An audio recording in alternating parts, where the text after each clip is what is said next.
हरे कृष्णा जय जगन्नाथ।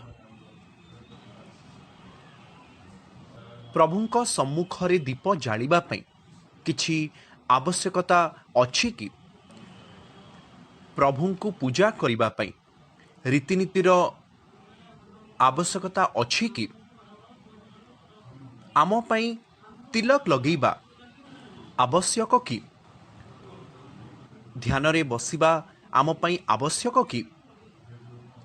एहिपरि समस्तଙ୍କ मनरे अनेक प्रश्न अछि। हाँ, सबुकिछि पई एक आवश्यकता अछि, किंतु जदि आमे एहाकु केवल एक रीतिनीति भावरे करूछु एवं जो व्यक्ति आमको साहाय्य किंबा मार्गदर्शन करूछंती जदि से मध्य केवल औपचारिकता पई एहा करूछंती तेबे कौनसी फलाफल मिले नहीं। से जानिबा उचित आमे केउ उद्देश्य रे करूछु। भगवत गीता रे अति स्पष्ट भावरे उल्लेख करा जाइछि जे किछि फलाफल प्राप्त पई आमको कठिन परिश्रम करबाकू पड़िबो। तेबे आमे किपरि काम करिबा? अनुसंधान द्वारा आमे सबुकिछि करिबा उचित बोली उल्लेख करा जाइछि। तेणु भगवत गीतार अष्टम अध्याय रे प्रथम श्लोक अर्जुन उवाच किं तत् ब्रह्म। ब्राह्मण कौन? किम अध्यात्ममम। से पचारुछंती मु किए? स्वयं कौन? एहिपरि फलप्रद कार्यकलाप कौन? किम कर्म पुरुषोत्तम अधिभूतम च किम प्रोक्तम अधिदेवम किम उच्यते। ଏହା ନୁହେଁ ଯେ ଅନ୍ଧ ଭାବରେ ଆମକୁ ସବୁକିଛି କରିବାକୁ ପଡ଼ିବ। ଲୋକ ଭାବନ୍ତି ଭଗବତ ଗୀତା କିମ୍ବା ଅନ୍ୟ କୌଣସି ବୈଦିକ ଜ୍ଞାନକୁ ଅନ୍ଧ ଭାବରେ ଗ୍ରହଣ କରିବା ଉଚିତ। ରୀତିନୀତିର କୌଣସି ଆବଶ୍ୟକତା ଅଛି କି? ନିଜେ ଖୋଜ। କେବଳ ଆବଶ୍ୟକତା ଥିଲେ ତୁମେ କର। ତେଣୁ ଏଠାରେ ହେ ପ୍ରଭୁ, हे सर्वोच्च व्यक्ति, ब्राह्मण कौन? स्वयं कौन? फलप्रद कार्यकलाप कौन? वस्तु संतुष्टि गुड़िक कौन? आदि दैवम कौन? देवता माने दयाकरी मते यह बुझान्तु। तेणु एठारे एही प्रश्न गुड़िक व्याख्या करा जाइछि काहेकि प्रभु केवल उत्तर दियंती। श्री भगवान वाचा सर्वोच्च प्रभु कहिचंती अविस्मरणीय श्रेष्ठतम जीवंत संस्था को ब्राह्मण कुहाजाए। तांको अनंत प्रकृति को स्वयं कुहाजाए। एही वस्तु गुड़िकर विकास संबंधी कार्य को कर्म कुहाजाए। तेणु आमे समस्ते किछि कार्यकलाप करूछु। कर्म जहा आमको जंत्रणा किंबा सुख प्रदान करिथाए। तेणु जेतेबेले आमे किछि विनियोग व्यवसाय विनियोग करूछु केवल लाभ प्राप्त करिबा पई एहा आमे करिथाउ। क्षतिग्रस्त हेबा पई केही करंती नाही। एपरिकी जुआ खेଳରେ जेतेबेले जणे व्यक्ति किछि खेळ खेलुछंती से केवल जितिबाकू चाहे। जदिओ जुआ खेळ सेमानंकु दारिद्र आड़कू ठेली देब, सेमाने जितिबा परे निशासक्त हुअंती। सेमाने अनुभव करिवे ओ मु विजय हासिल करिछि, तथापि सबुबेले क्षति हेब। सेही भली जेतेबेले आमे किछि रीतिनीति करिबाकू चेष्टा करू, एही रीतिनीति आध्यात्मिक उत्थान पई उद्दिष्ट। किंतु जदि आमे एक मंदिर रे किंबा किछि रीतिनीति रे 1 घंटा 2 घंटा बसुछे एवं तापरे आमे अनुभव करूछे जे एही पंडित काहेकि एते समय नउछि, से किछि रीतिनीति करूछंती, आमे जानु नाहु से केउ मंत्र जप करूछंती। एहार कौनसी अर्थ अछि? मु ताहा अनुसरण करिबा उचित कि? एथिपाई तुमे जानिबा उचित काहेकि तुमे सेठी जाई बसुछ जेपरि आमे रीतिनीति अनुसरण करू। सकाळु उठिबा मध्य एक रीतिनीति। तुम पेटर आवश्यक अनुसार खाद्य ग्रहण करिबा मध्य एक रीतिनीति। उपयुक्त समय रे सोइबा एक रीतिनीति। योजना मध्य एक रीतिनीति। ପୂର୍ବାନୁମାନ କରିବା ଏକ ରୀତିନୀତି, ଦସ୍ତାବିଜ ଲେଖନ କରିବା ଏକ ରୀତିନୀତି।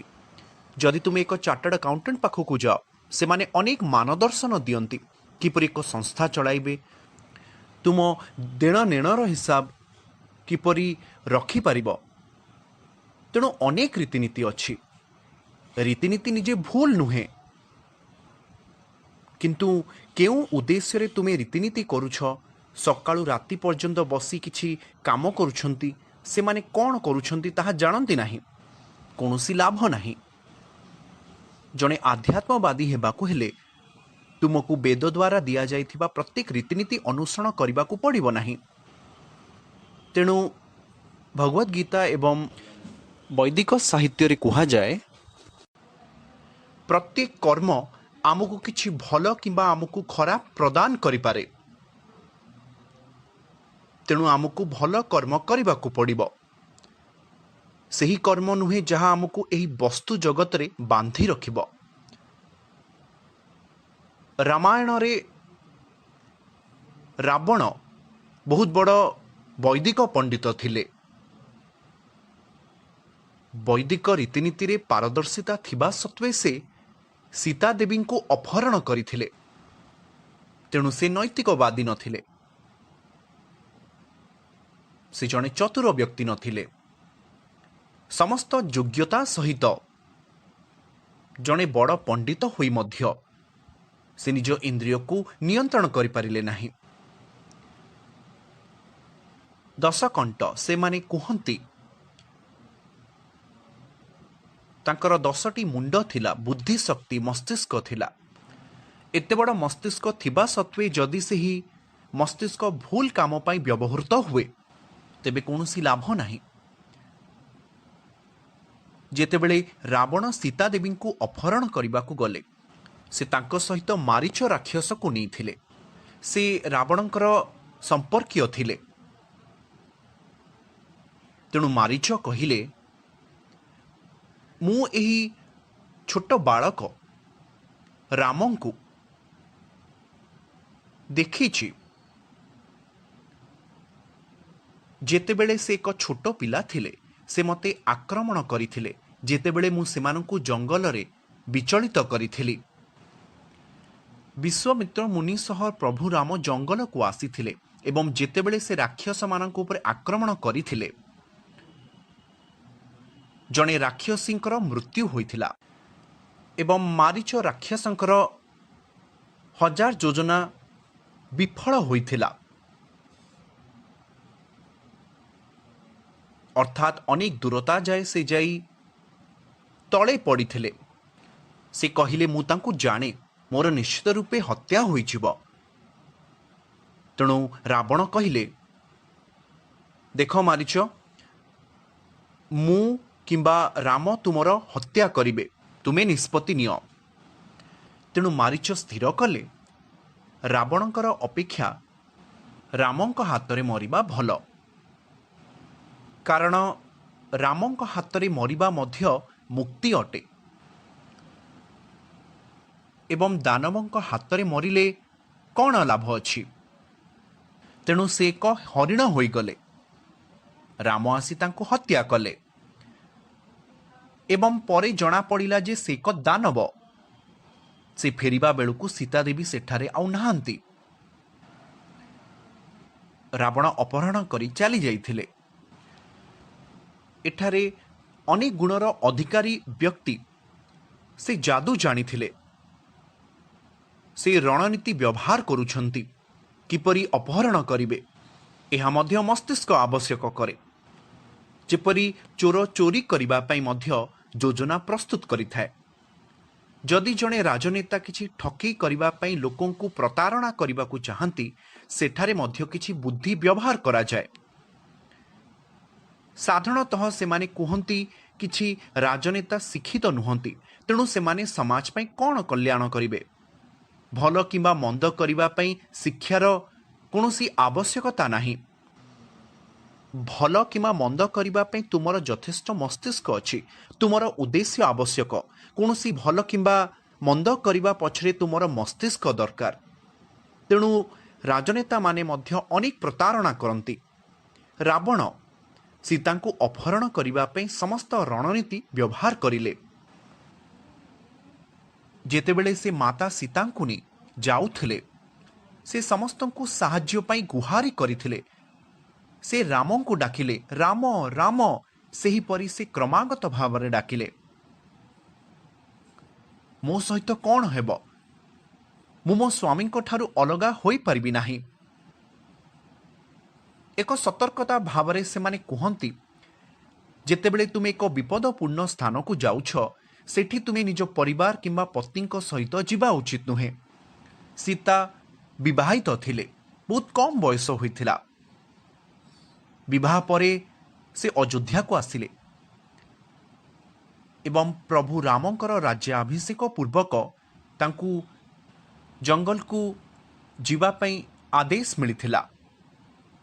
ତେଣୁ ରାଜ୍ୟାଭିଷେକ ସମାରୋହ ବନ୍ଦ ହୋଇଗଲା ଏବଂ ସେ କହିଲେ, ମୁଁ କେବଳ ତୁମ ସହିତ ଆସିବି ରାମ। ଏବଂ ଲକ୍ଷ୍ମଣ ମଧ୍ୟ ତାଙ୍କୁ ଯୋଗ ଦେଇଥିଲେ। ତେଣୁ ହଠାତ୍ ଦାନବମାନେ ଆକ୍ରମଣ କରିବେ। ସେହିପରି ବିପଦରେ ନ ପଡ଼ିବା ପାଇଁ ଆମକୁ କୌଣସି ନିୟମ କୁହାଯାଏ। ସାଧାରଣତଃ ଲୋକମାନେ କୁହନ୍ତି, ମୁଁ ଅନୁସରଣ କରିପାରିବି, କିନ୍ତୁ ଏହି ପୁସ୍ତକରେ ଲେଖା ହୋଇଥିବାରୁ ମୁଁ ଅନୁସରଣ କରିବି ନାହିଁ। ଯେପରି ମନୁ ସଂହିତା ନାମକ ଏକ ପୁସ୍ତକ ଅଛି, ସେଗୁଡ଼ିକ ମନୁଙ୍କର ଶିକ୍ଷାର ସଂକଳନ। କିନ୍ତୁ ଲୋକମାନେ ଦେଖନ୍ତି ଯେ ଏହା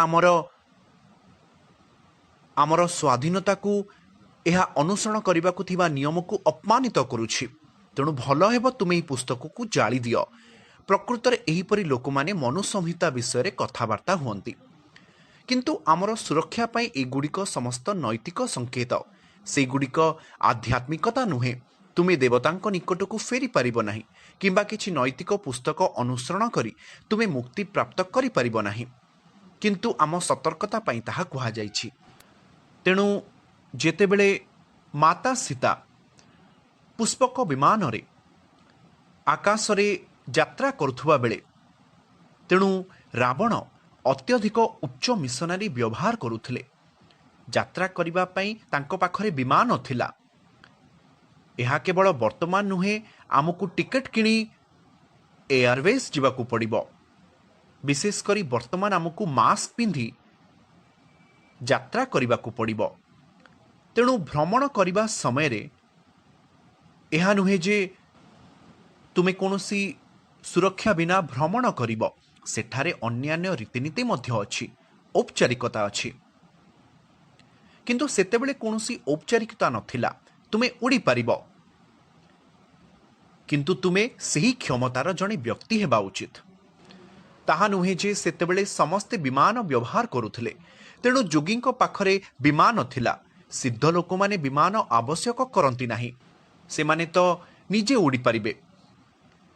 ତେଣୁ ରାବଣଙ୍କର ଏକ ବିମାନ ଥିଲା, ଯାହା ତାଙ୍କର ନୁହେଁ ବରଂ କୁବେରଙ୍କର ଥିଲା।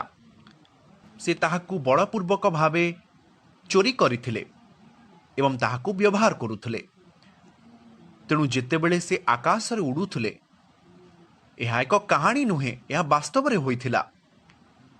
100 ବର୍ଷ ପୂର୍ବେ ଯଦି ତୁମେ କହୁଛ ଆମ ପୁରାଣରେ ସେମାନେ ଉଡ଼ୁଥିଲେ, ଏସବୁ ଇତିହାସ, ଏହା ପୌରାଣିକ କାହାଣୀ। କିନ୍ତୁ ବର୍ତ୍ତମାନ ଆମେ ଜାଣୁ ଯେ ଆମେ ଉଡ଼ିପାରିବା। ତେଣୁ ଅନେକ ଜିନିଷ ଅଛି ଆମ ବୈଦିକ ଇତିହାସରେ। ପୁରାଣର ଅର୍ଥ ହେଉଛି ଇତିହାସ, ପୌରାଣିକ କାହାଣୀ ନୁହେଁ। ଏହିସବୁ ତଥ୍ୟ ଥିଲା, ସବୁ ସମ୍ଭବ ଥିଲା। ତେଣୁ ଯେତେବେଳେ ଏହା ଘଟୁଥିଲା, ସେତେବେଳେ ହଠାତ୍ ଜଟାୟୁ ଆସିଲେ। ଜଟାୟୁ ପକ୍ଷୀ ରାମଙ୍କ ପିତା ଦଶରଥଙ୍କର ଜଣେ ବନ୍ଧୁ ଥିଲେ। ତେଣୁ ଜଟାୟୁଙ୍କ ସହ ରାମଙ୍କର ପିତା ଏବଂ ପୁତ୍ର ସମ୍ପର୍କ ଥିଲା। ଜଟାୟୁ ଏକ ପକ୍ଷୀ, କିନ୍ତୁ ଏହା ଏକ ଶକ୍ତିଶାଳୀ ଶତ୍ରୁ ଏବଂ ରାବଣ ପରି ଏକ ବଡ଼ ଦାନବ ସାମ୍ନା କରିବାକୁ ଆସିଥିଲେ। ରାବଣ ଜଣେ ସାଧାରଣ ବ୍ୟକ୍ତି ନଥିଲେ। ରାବଣଙ୍କର ପୂର୍ବ ଜୀବନରେ ମଧ୍ୟ ତାଙ୍କ ପୂର୍ବ ଅବତାର ସେ ହିରଣ୍ୟକଶିପୁ ଥିଲେ।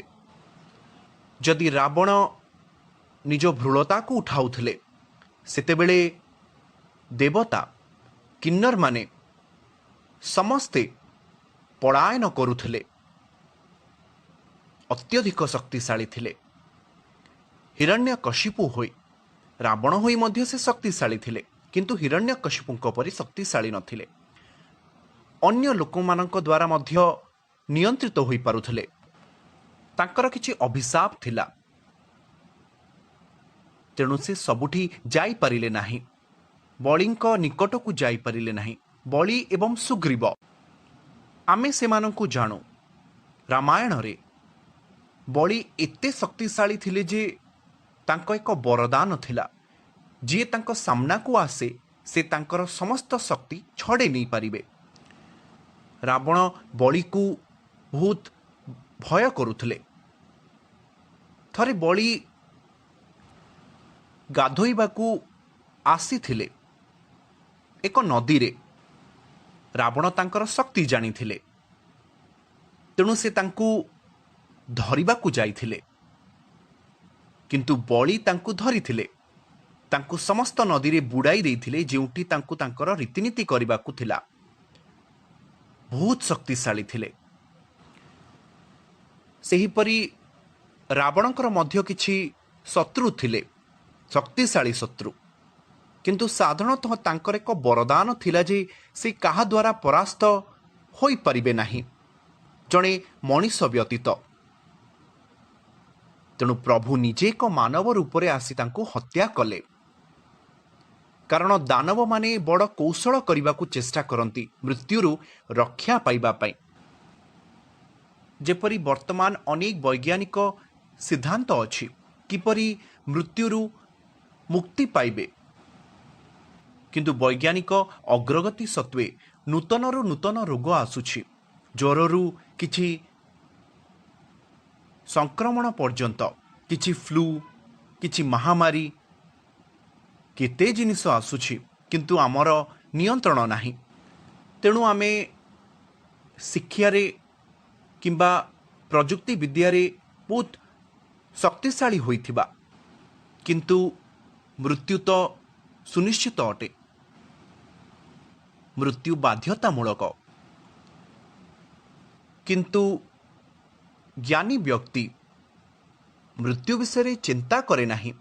कारण से माने जानती एही शरीर आदौ सब किछि नुहे, जहाँ भी हो मते मरिबाकू पड़िबो।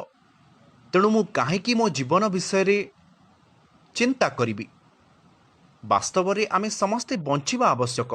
एहा नुहे जे ओ जहाँ भी हो मु मरिबि, तेणु मु काम करिबि नाही। भगवत गीता काहाकू परामर्श दिए नाही जे जहाँ भी हो तुमको मरिबाकू पड़िबो, तेणु तुमे केवल खाओ, सोईपड़, आनंद कर एवं मरीजाओ। ना, यह परामर्श दिए जे तुमे तुमर कर्तव्य कर। तुमर बुद्धि जहाँ भी हो, तुमे जेकोसी परिस्थिति रे थाओ। जदि तुमे जने छात्र छात्र भाव में काम करने को पड़िबो, जदि विवाहित व्यक्ति तुमे तुमर पत्नी एवं पिलामानंकर जत्न नेबाकू पड़िबो। जदि तुमे बैरागी तेबे तुमे दुनिया को त्याग करी प्रभुंक सेवा एवं लोकों को सठिक मंच को आनिबार समान कर्तव्य करिबाकू पड़िबो। तेणु से दुनिया को जाई कठिन परिश्रम करती, ताहा एक कर्तव्य। तेणु समस्तंकु निजर कर्तव्य करिबाकू पड़िबो। युद्ध करिबा मध्य एक कर्तव्य। निजर कर्तव्य न करी आमको रक्षा मिलिबो नाही। तेणु विपदरे पड़िले आमको युद्ध करिबाकू पड़िबो, से व्यक्ति शक्तिशाली थाउ कि न थाउ। तेणु विशेष करी विपदरे जेतेबेले आमे निजको रक्षा करू, एहाकू पाप बोली धरा जाए नहीं। तेणु भगवत गीतार प्रथम अध्याय रे आक्रमणकारी विषय रे उल्लेख होइछि। आतथाइनः, ए आक्रमणकारी माने आम घर उपरे आक्रमण करिबाकू आसीथांती। तेणु भगवत गीतारे कृष्ण अर्जुन को परामर्श देउछंती, तुमे काहेकि कौरवंग सह लड़िबा उचित। कारण से माने छह प्रकारर अपराध करिछंती। वैदिक अंतक्षेपण अनुजाई छह प्रकार आक्रमणकारी अछंती। आक्रमणकारी अर्थ जड़े व्यक्ति जी अन्य मानक पई असुविधा सृष्टि करे, से युद्ध आरंभ करती। तेणु आत्मरक्षा पई आईन अनुजाई से मानक हत्या करा जाई पारे। जदि केही तुमको आक्रमण करे तेबे तुमे निजको रक्षा करि परिबो। निजको रक्षा करबा समय रे जदि तुमे हत्या कर एवं कोर्ट रे यह प्रमाणित हुए जे केवल आत्मरक्षा पई तुमे हत्या करिछ, तेबे तुमको क्षमा मिलिजिब। सेहिभଳି वैदिक साहित्य रे वैदिक अंतक्षेपण रे मध्य छह प्रकारर आक्रमणकारी अछंती। जदि तुमे सेमानंकु आक्रमण किंबा हत्या कर तेबे ताहा पाप नुहे। ताहा कौन? प्रथम हेउची विष प्रदानकारी। केही जणे ईर्षा हेतु खाद्य विष पकांती, ସେହି ଲୋକଙ୍କୁ ହତ୍ୟା କରାଯାଇପାରେ। ଯିଏ ଘରକୁ ନିଆଁ ଲଗାଇଥାଏ, ଯିଏ ମାରାତ୍ମକ ଅସ୍ତ୍ରରେ ଆକ୍ରମଣ କରେ, ଯିଏ ଧନକୁ ଭୁଲ ବ୍ୟବହାର କରେ, ଯିଏ ଅନ୍ୟ ଜମି ଦଖଲ କରେ, ଯିଏ ସ୍ତ୍ରୀକୁ ଅପହରଣ କରେ, ଏହିପରି ଆକ୍ରମଣକାରୀକୁ ହତ୍ୟା କରାଯାଇପାରିବ ଏବଂ ସେମାନଙ୍କୁ ହତ୍ୟା କରିବା କୌଣସି ପାପ ନୁହେଁ। ତେଣୁ ରାବଣ ମାତା ସୀତାଙ୍କୁ ଅପହରଣ କରୁଛନ୍ତି। ତେଣୁ ସେ ଜଣେ ଆକ୍ରମଣକାରୀ ଏବଂ ତାଙ୍କୁ ହତ୍ୟା କରିବାକୁ ପଡ଼ିବ। ରାମଙ୍କ ଅନୁପସ୍ଥିତିରେ କିଏ ଏହି କାମ କରିଲେ?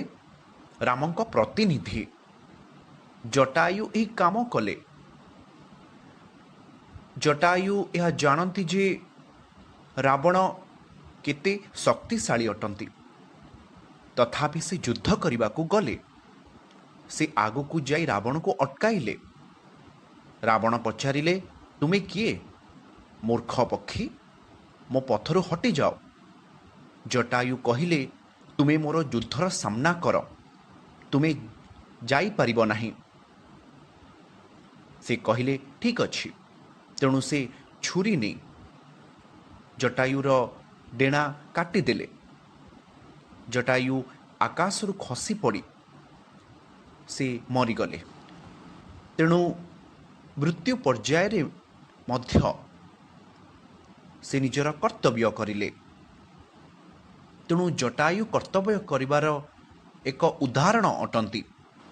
ତୁମର ସେହି ଶକ୍ତି ଥାଉ କି ନଥାଉ, ତୁମକୁ ନିଜର କର୍ତ୍ତବ୍ୟ କରିବାକୁ ପଡ଼ିବ। ଏହା ନୁହେଁ ଯେ ପ୍ରତ୍ୟେକ ଥର ଏ ଦୁନିଆକୁ ସାମ୍ନା କରିବା ପାଇଁ ତୁମର କ୍ଷମତା ଥିବ, କିନ୍ତୁ ତୁମକୁ ନିଜର କର୍ତ୍ତବ୍ୟ କରିବାକୁ ପଡ଼ିବ। ନିଜ କର୍ତ୍ତବ୍ୟ କଲେ କ'ଣ ଫଳ ମିଳେ? ଜଟାୟୁ ବସ୍ତୁ ଶରୀରରେ ମରିଗଲେ, କିନ୍ତୁ ତୁମେ ଜାଣ କିପରି ଜଟାୟୁ ଅନ୍ତିମ ରୀତିନୀତି ଭଗବାନ ରାମ ଆସି ଜଟାୟୁଙ୍କୁ ତାଙ୍କ ପିତା ଭାବରେ ଗ୍ରହଣ କଲେ ଏବଂ ରୀତିନୀତି କଲେ, ଯେପରି ଜଣେ ପୁତ୍ର ନିଜ ପିତାଙ୍କ ପାଇଁ କରିଥାଏ। ଜଟାୟୁ ସେହି ଲାଭ ପ୍ରାପ୍ତ କଲେ। ଆମ ଜୀବନରେ ଆଧ୍ୟାତ୍ମିକ ଜୀବନ କିମ୍ବା ଭଗବାନଙ୍କ ସମ୍ପର୍କିତ କୌଣସି ଜିନିଷ ଅଭ୍ୟାସ କରିବା ସମୟରେ ଆମକୁ ଚିନ୍ତା କରିବା ଉଚିତ ନୁହେଁ ଯେ ଏହା ମୋର ନାହିଁ। ତୁମେ ଚିନ୍ତା କର ନାହିଁ। ପ୍ରଭୁ ତୁମର ଯାହା ନାହିଁ ତାହା ଦେଖୁନାହାନ୍ତି। ପ୍ରଭୁ ତୁମ ହୃଦୟରେ ଯାହା ଅଛି ତାହା ଦେଖନ୍ତି।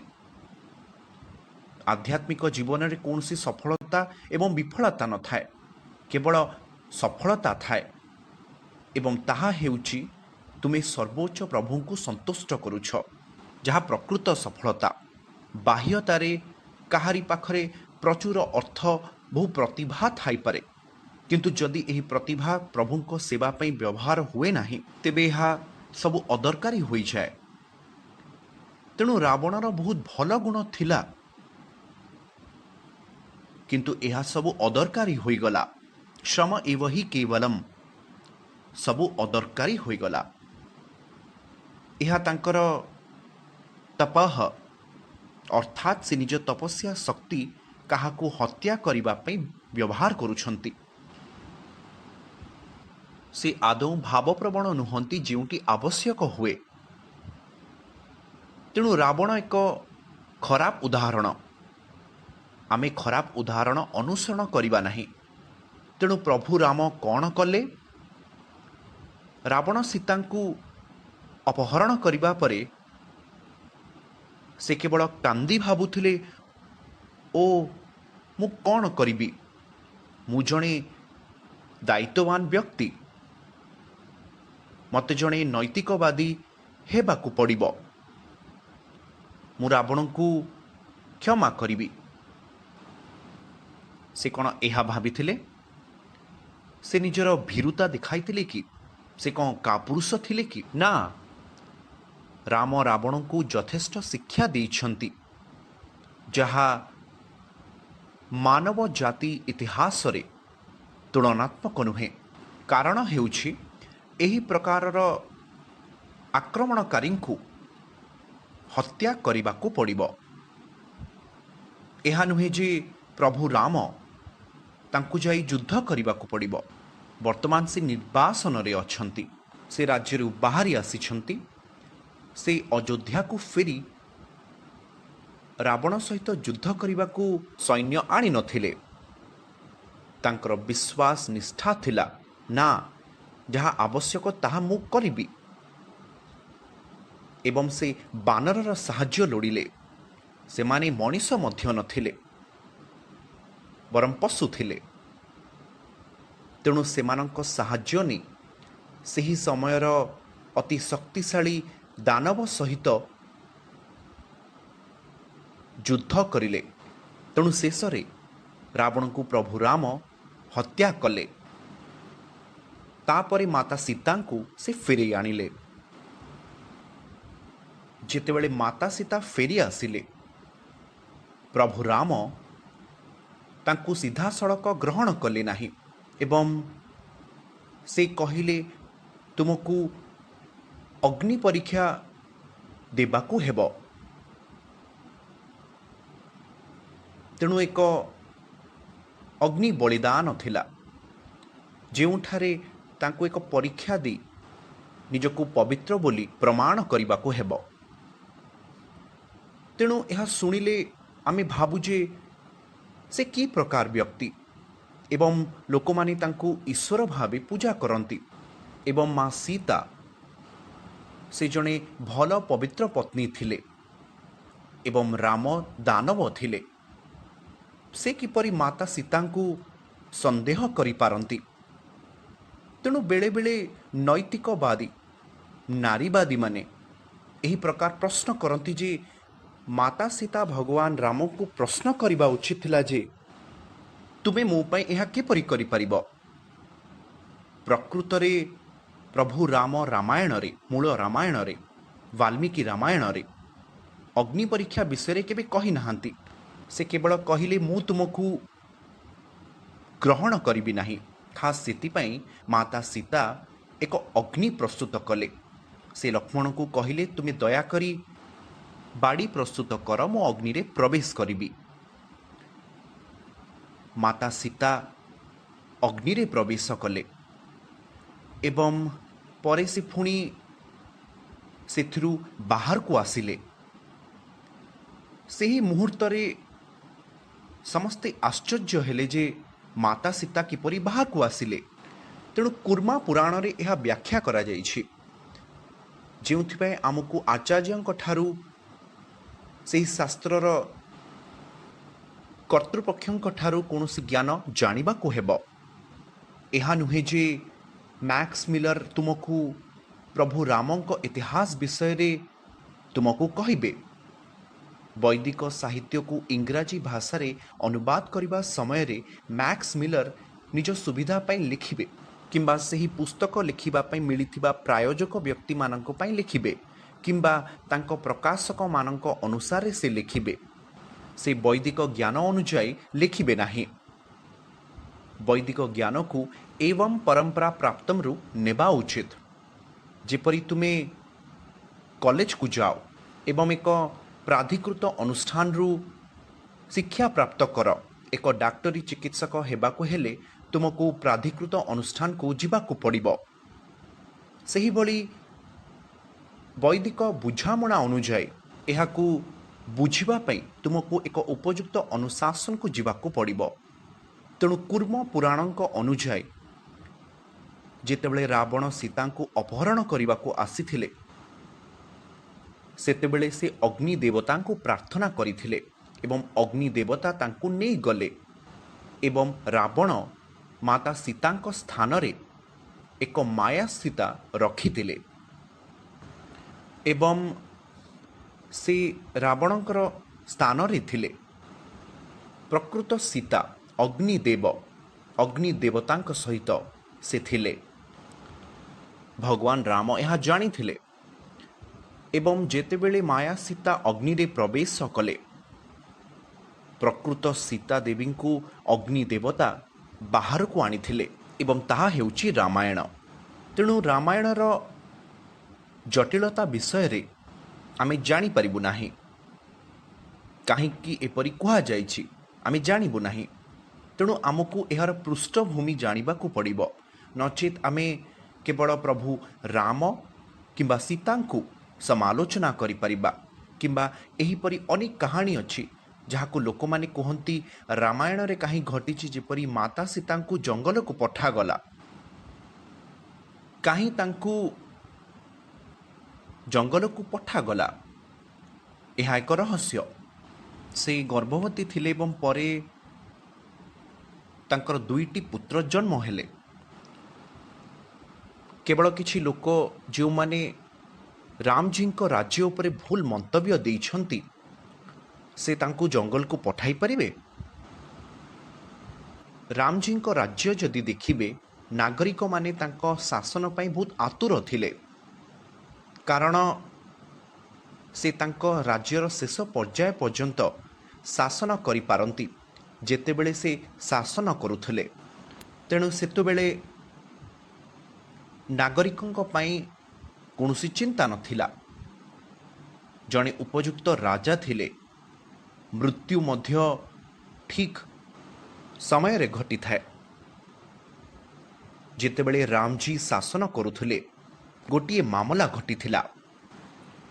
ଜଣେ ବ୍ରାହ୍ମଣ ଆସି ଅଭିଯୋଗ କରିଲେ ଯେ ମୋ ଉପସ୍ଥିତିରେ ମୋ ପୁଅର ମୃତ୍ୟୁ ହୋଇଛି, ଅର୍ଥାତ୍ ତୁମ ରାଜ୍ୟରେ କିଛି ତ ଘଟୁଛି। ତେଣୁ ପ୍ରଭୁ ରାମଜୀ ବ୍ୟକ୍ତିଗତ ଭାବରେ ଯାଇ ଦେଖିଲେ ଯେ ଜଣେ ବ୍ୟକ୍ତି ଯୋଗ ପ୍ରଣାଳୀ ଅନୁକରଣ କରିବାକୁ ଚେଷ୍ଟା କରୁଛନ୍ତି, ଅନୁକରଣ କରି କିଛି ଭୁଲ କରିବାକୁ ଚେଷ୍ଟା କଲେ ଏବଂ ପ୍ରଭୁ ରାମଜୀ ସେହି ବ୍ୟକ୍ତିଙ୍କୁ ଦଣ୍ଡିତ କଲେ। ଏକ ଛୋଟ ବିଶୃଙ୍ଖଳା ମଧ୍ୟ କିଛି ପ୍ରତିକ୍ରିୟା ସୃଷ୍ଟି କରିପାରେ। ତେଣୁ ରାମଜୀ ସେହି ରାଜ୍ୟରେ ଥିବା ଛୋଟ ଛୋଟ ସମସ୍ୟାକୁ ସମାଧାନ କରୁଥିଲେ। ତେଣୁ ଲୋକମାନେ ତାଙ୍କ ରାଜ୍ୟ ପାଇଁ ବହୁତ ଆତୁର ଥିଲେ। ତେଣୁ ମାତା ସୀତାଙ୍କୁ ଜଙ୍ଗଲକୁ ପଠାଇବାର ଘଟଣା ରାଜାଙ୍କର କର୍ତ୍ତବ୍ୟ ଭାବରେ ଗ୍ରହଣୀୟ ନୁହେଁ। ଏହା ମଧ୍ୟ ତ୍ୟାଗର ଏକ ଅଂଶ ଭାବରେ ଗ୍ରହଣ କରାଯାଇଛି। ରାଜାମାନେ କିଛି ବର୍ଷ ପରେ ଜଙ୍ଗଲକୁ ଯାଉଥିଲେ, ଏହା ତାଙ୍କର ତ୍ୟାଗର ଏକ ଅଂଶ ଥିଲା। ସେ ତାଙ୍କ ପତ୍ନୀଙ୍କ ପ୍ରତି ଅତ୍ୟଧିକ ଆସକ୍ତ ଭାବ ଦେଖାଇଲେ। ଯେତେବେଳେ ସେ ନିଜ ପତ୍ନୀଙ୍କୁ ହରାଇଲେ, ସେ କାନ୍ଦୁଥିଲେ, ବିଳାପ କରୁଥିଲେ। ସେ ଦର୍ଶାଇଛନ୍ତି ଯେ ଜଣେ ମଣିଷ ଭାବରେ ଜଣେ ପତ୍ନୀଙ୍କୁ ଏତେ ଭଲ ପାଇବା କିପରି ହୋଇପାରେ, କିନ୍ତୁ ଏହା ତାଙ୍କୁ ଦୁଃଖ ମଧ୍ୟ ଦେଇଥିଲା। ସେ ମଧ୍ୟ ଦର୍ଶାଇଛନ୍ତି ଯେ ତୁମେ ତୁମର କର୍ତ୍ତବ୍ୟ କରିଲେ ତୁମକୁ କିଛି ବିଚ୍ଛିନ୍ନ କରିବାକୁ ପଡ଼ିବ। କିଛି ହାସଲ କରିବାକୁ ହେଲେ ତୁମକୁ କିଛି ତ୍ୟାଗ କରିବାକୁ ପଡ଼ିବ। ବିଶେଷ କରି ବିଶ୍ୱ ପାଇଁ କିଛି ହାସଲ କରିବାକୁ ହେଲେ ତୁମକୁ ନିଜର ଇନ୍ଦ୍ରିୟ ସନ୍ତୁଷ୍ଟି ତ୍ୟାଗ କରିବାକୁ ହେବ। ବ୍ରାହ୍ମଣମାନେ ସନ୍ନ୍ୟାସ ନେଉଥିଲେ। ବର୍ଣ୍ଣାଶ୍ରମରେ ବ୍ରାହ୍ମଣ, କ୍ଷତ୍ରିୟ ଏବଂ ବୈଶ୍ୟଙ୍କୁ ଦ୍ୱିଜା କୁହାଯାଉଥିଲା। ଦ୍ୱିଜା ଅର୍ଥ ଦୁଇଥର ଜନ୍ମ, ଥରେ ସେମାନଙ୍କର ପିତା ଏବଂ ମାତା ଦ୍ୱାରା द्वितीय थर गुरु साधु शास्त्रु जन्म ग्रहण करती। पिता गुरु शास्त्र माने माँ अटंती। तेणु से माने द्वितीय थर जन्म नियंती। वर्तमान से मानक जीवन रे लक्ष्य अछि जहाँ ब्राह्मणों पई यह हासिल होई परिबो। से माने सन्यास ग्रहण करि पारुथले। क्षत्रिय माने जीवन रो शेष रे वनप्रस्थ आश्रम ग्रहण करुथले, किंतु वैश्य माने वनप्रस्थ आश्रम परिवर्ते ब्रह्मचर्य अभ्यास करुथले। जेपर्यंत तुमे ब्रह्मचर्य अनुसरण न कर तुमे भल गृहस्थ आश्रम अनुसरण करिपारिबो नाही। एवं शूद्र माने ब्रह्मचर्य को अनुसरण करिपारिबे नाही। तेणु सेमानंकु अति कम रे विवाह करबाकू कुहा जाय। तेणु चेतनारे तालीम प्राप्त हेबार यह एक वैज्ञानिक उपाय। तेणु एही उपाय रे सेमाने तालीम प्राप्त हेले। तेणु भगवान रामों को मध्य एक निर्दिष्ट समय रे निज राज्य त्याग करबाकू पड़िला। तेणु एगुड़िक सब अंधविश्वास नुहे। जदि प्रभु रामों को जंगल को जीवाकू पड़िबो से तांको राज्य को शासन करि परिबे नाही। कारण राज्य को शासन करबा पे से उद्दिष्ट थिले। से जणे साधारण राजा नथिले, से प्रभु नारायणकर सर्वोच्च व्यक्तित्व थिले। एही जगत रे शासन करिवार तांकर एक उद्देश्य थिला। एवं प्रभु रामक विषय कुहा जाए जीवन शेष पर्याय रे जेतेबेले से वैकुंठ को फेरुथिले से सरायु नदी आड़ को गले एवं अयोध्यार समस्त नागरिक तांकु अनुसरण कले एवं समस्ते मुक्ति प्राप्त कले। एवं परे से सही सहर को एक नूतन उच्च रखिबार व्यवस्था कले। जो लोक माने तांको सहित थिले से पुनर्बार वैकुंठ को नहीं गले। तेणु यह जड़े प्रकृत राजा। जड़े राजांकर कर्तव्य केवल यही दुनिया रे आराम प्रदान करबा नुहे, बरम तुमे यही दुनियारू विदाय नेबा परे तुमे मध्य ईश्वरंको निकट को फेरिबार समान लाभ प्राप्त करिबो। सेही बळी जड़े राजा शासन करबा उचित। द्वापर जुगरे मध्य युधिष्ठिर महाराज जेतेबेले शासन करुथले से उभय वस्तु एवं आध्यात्मिक आवश्यकता पूरण करुथले। केवल वस्तु आवश्यकता पर्याप्त नुहे। आमे देखुछु जे यह हेउछि चर्म वाणिज्यर दुनिया। चर्म वाणिज्य जार अर्थ हेउछि तुमे केते सुंदर देखा जाउछ, केते सुंदर कथावार्ता करि पारुछ, किपरि कपटी भावरे कार्य करी मध्य तुमे लुचि पारुछ एवं भद्र लोक परि देखा जाउछ। एगुड़िक हेउछि एही जगतर आधुनिक शब्द। भितरु तुम मन तुम हृदय रक्तस्राव करुछि। केही पचारु नाहंती। सेमानकु केवल बाह्य हस दरकार। केवल एक टूथपेस्ट विज्ञापन तुमको खुशी करे नाही। तुमको हृदयरु प्रकृत रे हसिबाकू पड़िबो।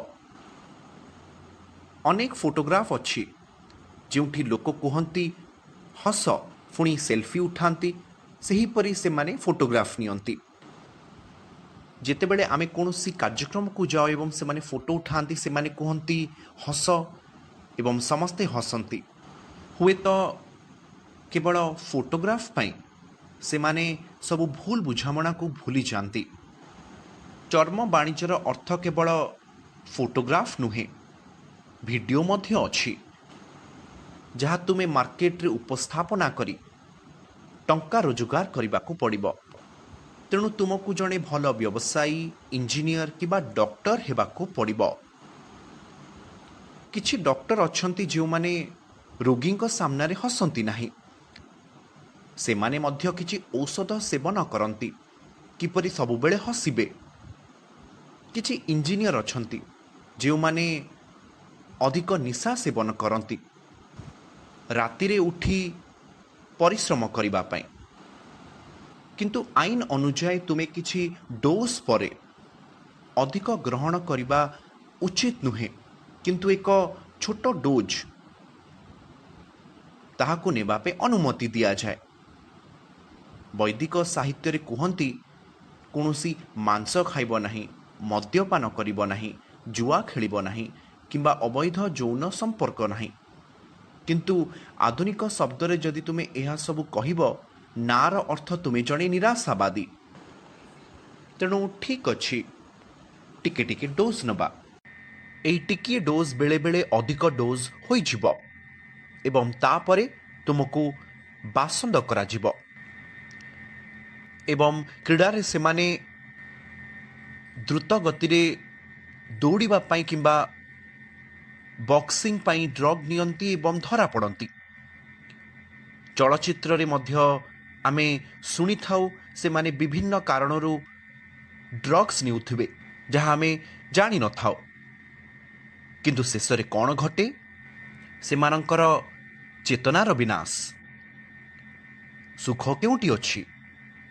ड्रग्स सेवन करी सेमाने हुए तो भाबुथबे मु एहाकु ग्रहण करी अत्यंत खुशी हेबी।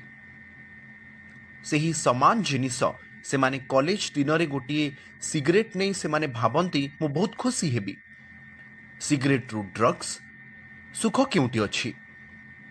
किंतु तुमे अधिक उच्चता अधिक उच्च सुख प्राप्त करि परिबो केवल प्रभुंक नाम जप करी। जदि तुमे ड्रग्स सेवन करुछ तेबे कौन पाई प्रभुंकर पवित्र नाम जप करिबो नाही? हरे नाम हरे नामैव हि केवलम। यह ही एकमात्र उपाय कलिजुगरे। कलौ नाम मात्रेण पूज्यते भगवान हरि। कलिजुगरे प्रभुंक पवित्र नाम जप करी पूजा करिहब। जगन्नाथ पुरी रे अनेक साधु आसी प्रभु जगन्नाथक नाम जप करुथिले एवं प्रभु जगन्नाथ सेमानक पाई अटकुथिले। तुमे जणे धनी किंबा गरीब लोक, तुमे हिंदू किंबा मुसलमान से देखु नथुले। प्रभु जगन्नाथंकर महान भक्त थिले सालबेग, गुरु नानक, सिख धर्मर प्रतिष्ठाता से मध्य आसीथिले एवं से प्रभु जगन्नाथंक प्रति आकर्षित होइथिले। तेणु भगवान चैतन्य प्रभु जगन्नाथंकु प्रार्थना करुथिले एवं प्रभु जगन्नाथ तांकु आशीर्वाद दौथिले। ताहा बाह्य योग्यता सहित संयुक्त नथिला। चैतन्य महाप्रभु तांकर उभय आभ्यंतरीण एवं बाह्य योग्यता थिला। से जणे महान पंडित थिले।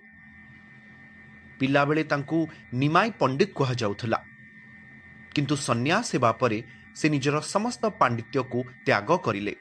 तांकर समस्त ज्ञान से जहा सबु भाबुथिले से ताहाकु त्याग कले एवं भक्ति ग्रहण कले। यह नुहे जे तुमको सबुकिछि त्याग करिबाकु पड़िबो, किंतु सन्यासी प्रगतिशील भक्ति जीवन पाई त्याग करिबा आवश्यक। किंतु जेतेबेले से सर्वभौम भट्टाचार्यଙ୍କ सामनारे बसिथिले से जगन्नाथ मंदिरर मुख्य पुरोहित थिले। से जणे महान विद्वान तथा वैद्यवादी थिले। से चैतन्य महाप्रभुंकु कहिले, तुमे जणे तरुण सन्यासी। मु भाबुछि से 24 वर्ष बयसरे सन्यासी होई जगन्नाथ पुरी को आसीथिले। बहुत तरुण, किंतु से देखिले जे से जणे अति योग्य व्यक्ति थिले। तेणु ए छोट बालक चैतन्य से भगवान चैतन्य महाप्रभुंक विषय रे चिंता करुछंती। जणे तरुण सन्यासी से आध्यात्मिक शपथरु ओहरी जाई पारंती। तेणु मु तुमको वेदांत शिखाइबी। तेणु वेदांत पढ़िबा द्वारा से सठिक बुझामणा को आसी एही सन्यास को बजाय रखि पारिबे। तेणु चैतन्य महाप्रभु बाह्य जणे साधारण मनीष भाव व्यवहार कले एवं सर्वभौम भट्टाचार्यଙ୍କ परी वयस्क व्यक्ति को से अस्वीकार करिपारिले नाही एवं से माने एकाठी बसिले एवं एक सप्ताह पर्यंत से वेदांत विषय रे कहिले। से आदि शंकरंकर शारीरिक भाष्य विषय रे कहिले एवं से निजर किछि मतामत रखिले। तेणु चैतन्य महाप्रभु चुपचाप बसी सब किछि सुनिले। सर्वभौम भट्टाचार्य चैतन्य महाप्रभु को पचारिले, तुमे एक सप्ताह शुणुछ, तुमे बहुत नीरव अछ। ତେଣୁ ନୀରବତାରେ ଦୁଇଟି ଜିନିଷ ହୋଇପାରେ। ତୁମେ ସବୁକିଛି ଭଲରେ ବୁଝ କିମ୍ବା କିଛି ବୁଝିପାର ନାହିଁ। ତେଣୁ ଚୈତନ୍ୟ ମହାପ୍ରଭୁ କହିଲେ ଯେ ମୁଁ ବେଦାନ୍ତକୁ ବୁଝେ, କିନ୍ତୁ ଆପଣଙ୍କର ବେଦାନ୍ତ ଉପସ୍ଥାପନା ଶୈଳୀକୁ ନେଇ ମୁଁ ଦ୍ୱନ୍ଦ୍ୱରେ ଅଛି। ତେଣୁ ଏହା ସର୍ବଭୌମ ଭଟ୍ଟାଚାର୍ଯ୍ୟଙ୍କୁ ଆଘାତ କଲା। ଓ ତୁମେ ବେଦାନ୍ତକୁ ବୁଝୁଛ, କିନ୍ତୁ ମୁଁ ଯେପରି ବ୍ୟାଖ୍ୟା କରୁଛି ତୁମେ ତାହା ବୁଝୁନାହଁ। ତେଣୁ ତୁମେ ମୋଠୁ ଭଲ ଜାଣିଛ, ତୁମେ ବୁଝାଅ। ତେଣୁ ଚୈତନ୍ୟ ମହାପ୍ରଭୁ ବ୍ୟାଖ୍ୟା କରିଲେ ଏବଂ ଏକ ପ୍ରସିଦ୍ଧ ପଦ ଅଛି ଆତ୍ମରାମ ପଦ, ଯାହାକୁ ଆମେ ଅନ୍ୟ ସମୟରେ ଆଲୋଚନା କରିବୁ। ଆତ୍ମରାମ ପଦକୁ ଚୈତନ୍ୟ ମହାପ୍ରଭୁ 64 ଉପାୟରେ ବ୍ୟାଖ୍ୟା କରିଲେ। ଏହା ଛାତ୍ରବୃତ୍ତି ଆବଶ୍ୟକ କରେ। ଚୈତନ୍ୟ ମହାପ୍ରଭୁଙ୍କ ପାଖରେ ସମସ୍ତ ଜ୍ଞାନ ଥିଲା। ଭକ୍ତିର ଅର୍ଥ ନୁହେଁ ତୁମେ କେବଳ ଜପ କର, ଆମେ ନୀରବ ରହିବା ଏବଂ ଆମର କୌଣସି ଜ୍ଞାନ ନାହିଁ। ଜ୍ଞାନ ବିଜ୍ଞାନ ସହିତମ୍, ଜ୍ଞାନକୁ ପ୍ରୟୋଗ କରିବାକୁ ପଡ଼ିବ, ଯାହାକି ଆଲୋଚନା କରାଯାଇପାରେ। ଏହା ନୁହେଁ ଯେ ଭକ୍ତମାନେ ହରେକୃଷ୍ଣ ଜପ କରନ୍ତି ଏବଂ ଯେତେବେଳେ ଆହ୍ୱାନ ଦେଲେ ସେମାନେ ଉତ୍ତର ଦେବେ ନାହିଁ। ସେମାନେ ଉତ୍ତର ଦେଇପାରିବେ, କିନ୍ତୁ ଜ୍ଞାନ ଆହରଣ କରିବାକୁ ତୁମେ ପ୍ରସ୍ତୁତ ରହିବା ଉଚିତ। ତୁମେ ଜ୍ଞାନର ଛାତ୍ର ହେବା ଉଚିତ।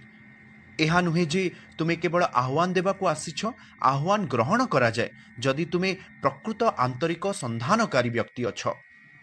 ତେଣୁ ଚୈତନ୍ୟ ମହାପ୍ରଭୁ ସେ ଜଣେ ପଣ୍ଡିତ ଥିଲେ, କିନ୍ତୁ ସେ ଆଧ୍ୟାତ୍ମିକତା ପାଇଁ ପାଣ୍ଡିତ୍ୟକୁ ତ୍ୟାଗ କରିଥିଲେ। ସେହିଭଳି ଲୋକ ଅନେକ ରୀତିନୀତି ଅନୁସରଣ କରନ୍ତି, କିନ୍ତୁ ଭକ୍ତି ପ୍ରାପ୍ତ ପାଇଁ ସମସ୍ତ ରୀତିନୀତି ଆବଶ୍ୟକ ନୁହେଁ।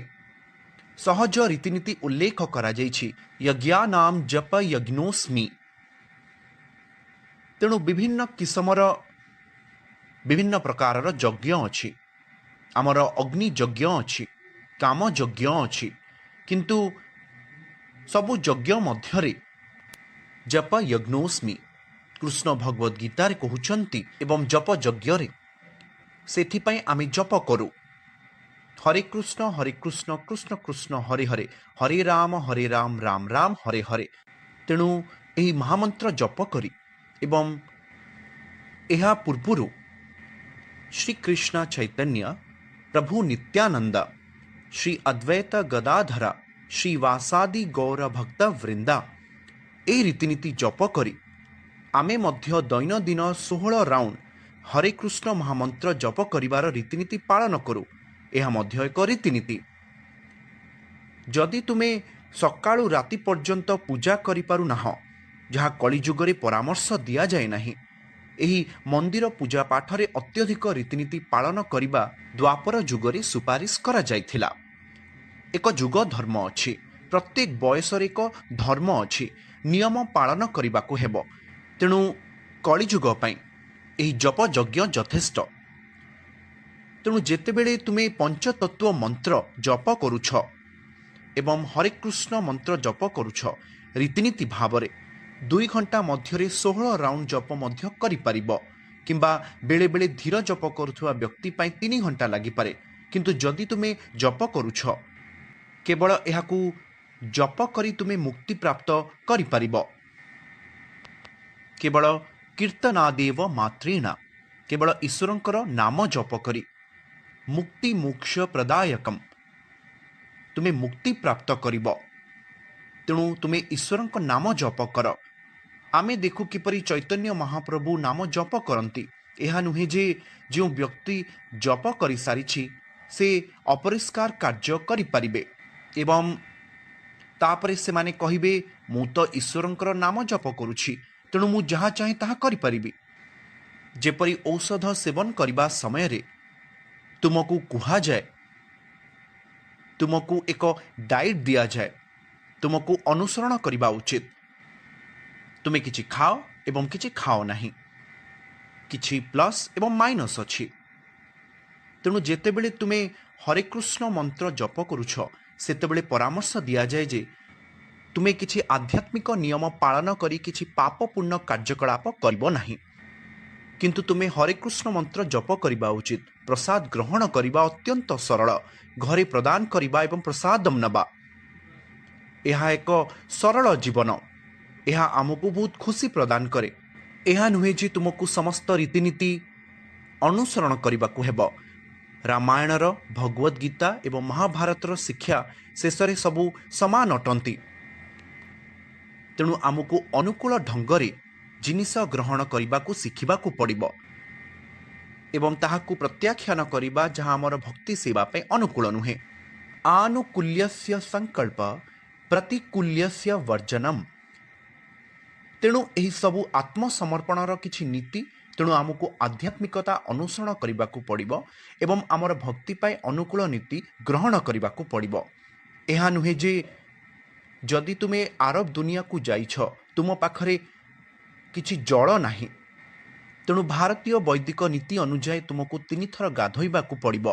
ତେଣୁ ଯଦି ତୁମେ ପ୍ରଚାରକକୁ କିମ୍ବା ସେଠାକୁ ଯାଇଥିବା ଜଣେ ଧାର୍ମିକ ବ୍ୟକ୍ତିକୁ ଯଦି କହିବ, ଯଦି ସେ କହିବ ତୁମକୁ 3 ଥର ସ୍ନାନ କରିବାକୁ ପଡ଼ିବ, ନଚେତ୍ ତୁମେ ଭକ୍ତି ପ୍ରାପ୍ତ କରିବ ନାହିଁ, ଏହା ବ୍ୟବହାରିକ ନୁହେଁ। ତେଣୁ ପ୍ରତ୍ୟେକ ଧର୍ମ ପ୍ରକୃତରେ କେବଳ ଭକ୍ତି ପ୍ରଦାନ କରନ୍ତି। ତେଣୁ ଯଦି ତୁମେ ତାହା କରିବାକୁ ସକ୍ଷମ ନୁହଁ, ସେମାନେ ସେହି ସମୟ, ସ୍ଥାନ ଏବଂ ପରିସ୍ଥିତି ଅନୁଯାୟୀ ଏକ ରୀତିନୀତି ପ୍ରଦାନ କରନ୍ତି। କିନ୍ତୁ ଏହା କେବଳ ସ୍ଥାନ ନୁହେଁ, ବରଂ ବ୍ୟକ୍ତିର କ୍ଷମତା ଜ୍ଞାନ ଗ୍ରହଣ କରିବା ପାଇଁ। ଯେପରି ଭଗବତ ଗୀତାରେ କୃଷ୍ଣ ଅର୍ଜୁନଙ୍କୁ ଗାଳି କରୁଛନ୍ତି, ଅନାର୍ୟ ଜୁସ୍ତମ୍ ଅସ୍ୱର୍ଗ୍ୟମ୍ ଅକୀର୍ତ୍ତିକରମ୍ ଅର୍ଜୁନ। ଅର୍ଜୁନ, ତୁମେ କହୁଛ ଯେପରି ତୁମେ ଜଣେ ପଣ୍ଡିତ, କିନ୍ତୁ ତୁମର ଆଚରଣ ଜଣେ ସଭ୍ୟ ବ୍ୟକ୍ତିଙ୍କର ନୁହେଁ। ଆର୍ଯ୍ୟର ଅର୍ଥ ସଭ୍ୟ ବ୍ୟକ୍ତି।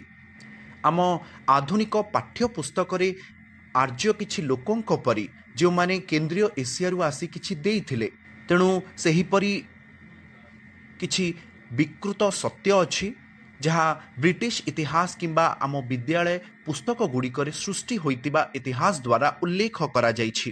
କିନ୍ତୁ ବୈଦିକ ସାହିତ୍ୟରେ ଆର୍ଯ୍ୟର ଅର୍ଥ ନୁହେଁ ସେ ଗୋଟିଏ ସ୍ଥାନରୁ ଆସିଛନ୍ତି। ଆର୍ଯ୍ୟର ଅର୍ଥ ହେଉଛି ସେମାନେ ସଭ୍ୟ ଅଟନ୍ତି, ସେମାନେ ସଂସ୍କୃତରେ ବହୁତ ଉନ୍ନତ, ସେମାନଙ୍କୁ ଆର୍ଯ୍ୟ କୁହାଯାଏ। ତେଣୁ କୃଷ୍ଣ ଅର୍ଜୁନଙ୍କୁ ଗାଳି ଦେଉଛନ୍ତି, ତୁମେ ଜଣେ ଅନାର୍ୟ। ଅନାର୍ୟ ଅର୍ଥ ଜଣେ ବ୍ୟକ୍ତି ଯିଏ ଜ୍ଞାନରେ ବହୁତ ଉନ୍ନତ ନୁହନ୍ତି। କିନ୍ତୁ କ୍ଷତ୍ରିୟଙ୍କ ଅର୍ଥ ହେଉଛି ସେମାନେ ଆର୍ଯ୍ୟ ଥିଲେ, ସେମାନେ ଚେତନାରେ ଉନ୍ନତ ବ୍ୟକ୍ତି, ସେମାନେ ଲୋକଙ୍କୁ ସୁରକ୍ଷା ଦିଅନ୍ତି, ଏଥିପାଇଁ ସେମାନେ ମରିବାକୁ ମଧ୍ୟ ପ୍ରସ୍ତୁତ ଥିଲେ। ଜଣେ କ୍ଷତ୍ରିୟ ଯୁଦ୍ଧ କ୍ଷେତ୍ରରୁ କେବେ ବି ପଳାୟନ କରନ୍ତି ନାହିଁ। ଯଦି କ୍ଷତ୍ରିୟ ପଳାୟନ କରନ୍ତି ଏବଂ ପଛପଟରୁ ସେମାନଙ୍କୁ ଆକ୍ରମଣ କରାଯାଏ ଏବଂ ସେମାନେ ପଛପଟୁ ଦେଖନ୍ତି ଯେ କେହି ଜଣେ ତାଙ୍କୁ ହତ୍ୟା କରିଛନ୍ତି, ଅର୍ଥାତ୍ ସେ ଜଣେ ଭୀରୁ, କ୍ଷତ୍ରିୟ ଆଗରୁ ମୃତ୍ୟୁବରଣ କରନ୍ତି, ମୋତେ ଆଗରୁ ହତ୍ୟା କର। ଯଦିଓ ସେମାନଙ୍କ ଅସ୍ତ୍ର ନଥାଏ, ସେମାନେ କିଛି ଭାବନ୍ତି ନାହିଁ ମୁଁ ମରିବି, କ୍ଷତ୍ରିୟ ଗୁଣ। ତେଣୁ ଯେଉଁମାନେ ଅଧିକ କାରଣ ପାଇଁ ମରିପାରନ୍ତି ସେମାନେ ହେଉଛନ୍ତି ଆର୍ଯ୍ୟ। ତେଣୁ ତାହା ହେଉଛି ଏକ ସଭ୍ୟତା ଯାହାକୁ ଆମେ ଭଗବତ ଗୀତା ଠାରୁ ଅନୁସରଣ କରିବାକୁ ଚେଷ୍ଟା କରୁଛୁ। ଆଧୁନିକ ଶିକ୍ଷା ଯଦି ଭଗବତ ଗୀତା, ରାମାୟଣ ଏବଂ ମହାଭାରତର ଜ୍ଞାନକୁ ଅନୁସରଣ କରନ୍ତି, ତେବେ ସେମାନେ ପ୍ରକୃତ ସଂସ୍କୃତିର ପ୍ରଶଂସା କରିପାରିବେ। ନହେଲେ ଘରେ ରହି କିଛି ରୀତିନୀତି ସହିତ ଅଟକି ରହି ଆମକୁ ମଧ୍ୟ କିଛି ପରମ୍ପରା ଅନୁସରଣ କହିବାକୁ ସେମାନେ କହିବେ। ନିଶ୍ଚିତ ଭାବରେ ପରମ୍ପରା ଅନୁସରଣ କରିବାକୁ ପଡ଼ିବ, କିନ୍ତୁ ଯଦି ଅନୁସରଣ କରୁଥିବା ରୀତିନୀତିକୁ ନ ଜାଣିଲେ ତାହା ବିପଦ ଅଟେ। ତେଣୁ ଯାହା ଅନୁସରଣ କରୁଛ ତାହାକୁ ଜାଣ। ଯଦି ଏହା ପଛରେ ଏକ ନୀତି ଅଛି ତେବେ ଆମେ ଏହାକୁ ଗ୍ରହଣ କରୁ। ସେଥିପାଇଁ ଏହାକୁ ନିୟମାଗ୍ରହ କୁହାଯାଏ। ନିୟମାଗ୍ରହ ଅର୍ଥ ହେଉଛି ଏକ ରୀତିନୀତି ଅଛି। ଯଦି ତୁମେ ଜାଣିଛ କାହିଁକି ଏହାକୁ ଅନୁସରଣ କରାଯାଉଛି, ସେହି ନିୟମ, ତେବେ ତାହା ଠିକ୍ ଅଛି। ଯଦି ଜାଣିନାହଁ ତେବେ ଏହା ନିୟମାଗ୍ରହ। କିନ୍ତୁ ଧରାଯାଉ କିଛି କାରଣ ଅଛି, ତୁମେ ଏହି ଉଦ୍ଦେଶ୍ୟରେ ଅନୁସରଣ କର। ଯେପରି ଆମେ ସକାଳୁ ଉଠି ଗାଧୋଇବା ପରେ କିଛି ଯୋଗ କରିଥାଉ, ଆମେ ଭକ୍ତି ଯୋଗ ଅଭ୍ୟାସ କରୁ, ଆମେ ହରେକୃଷ୍ଣ ମନ୍ତ୍ର ଜପ କରୁ। ଏହାକୁ କରିବା ପାଇଁ ଆମକୁ କୁହାଯାଏ। ତାପରେ ସେ କହିବେ ନା ମୁଁ ଅନୁସରଣ କରିବି ନାହିଁ। ଅନୁସରଣ କରୁନାହଁ କିମ୍ବା କିଛି ନ ବୁଝି ଅନୁସରଣ କରୁଛ। ଯେପରି 15 ଦିନରେ ଥରେ କିମ୍ବା 40 ଦିନରେ ଥରେ କିଛି ରୀତିନୀତି ଆମେ ଭଗବାନଙ୍କ ଆଶୀର୍ବାଦ ପ୍ରାପ୍ତ କରିବା ପାଇଁ ଅନୁସରଣ କରୁ, ତାହା ମଧ୍ୟ ଏକ ପ୍ରକାର ଭଲ ନ ଅନୁସରଣ କରିବା ଅପେକ୍ଷା। किंतु किछि नियम थाइपारे जहाँ लोक केवल अनुसरण करबा पे अनुसरण करिवे। जेतेबेले सेमाने देखिबे जे सेमाने एही रीतिनीति अनुसरण करूनाहांती, सेमाने पिलामानक उपरे किंबा बाहर लोकंक उपरे विरक्त हुअंती एवं सेमाने भक्ति को गुरुत्व दियंती नाही, किंतु सेमाने केवल एक रीतिनीति को गुरुत्व दियंती जहाँ भगवद गीतारे सुपारिश करा जाय नाही। परवर्ती श्रेणी रे आमे अधिक आलोचना करिबु। जय जगन्नाथ।